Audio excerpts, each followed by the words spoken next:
As teachers, we are never short of things that can make us feel stressed, anxious and overwhelmed. So I want to run you through 6 ways that you can manage your stress and anxiety when you are feeling overwhelmed. Number 1, deep breathing. Taking slow, deep breaths can help the body to calm down and bring down our response to stress. There are loads of different breathing techniques, but my personal favourite is box breathing. Breathing in for 4, holding for 4, breathing out for 4, holding for 4. If 4 seconds is too long for you, try doing it for 2 seconds aside and then working your way up. Another technique that works really, really well is the physiological sigh. So where we take one big deep breath in, and then just as we feel our lungs are full, we take one more short breath and then one long exhale. So we do a double breath. This has been shown to calm down the body's stress response and bring us back to a state of rest and digest rather than fight and flight. Number 2 then, progressive muscle relaxation. This technique is really simple. It just involves contracting and tensing certain muscles and then releasing them. Start at your toes and work your way up to your head, tensing each muscle group for a few seconds and then releasing the tension.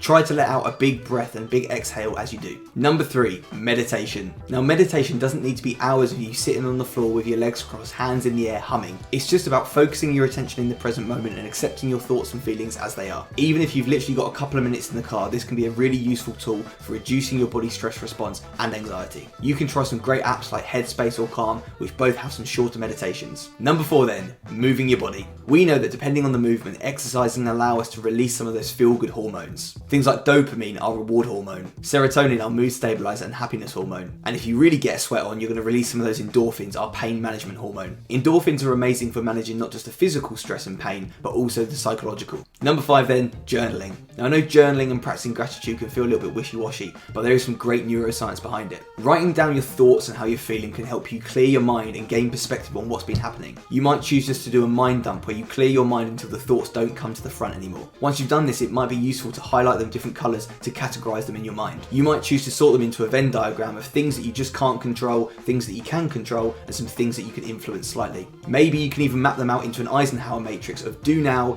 delay for later, delegate to someone else, or delete altogether. Number 6, and it's one that we probably don't do enough, that is talking to someone. Sometimes just talking to a friend or a family member is enough to release some of that tension. Sharing our struggles and connecting with others is really great for releasing oxytocin, our love and connection hormone. This can really help our stress management, alongside gaining some empathy and understanding from others and getting someone else's perspective on the situation that you might be facing. Remember, what works for one teacher might not work for another. It's going to take some trial and error whilst you figure out which strategies work best for you, but be kind and compassionate to yourself and give yourself patience and space. I really hope these tips help you feel a little bit less overwhelmed.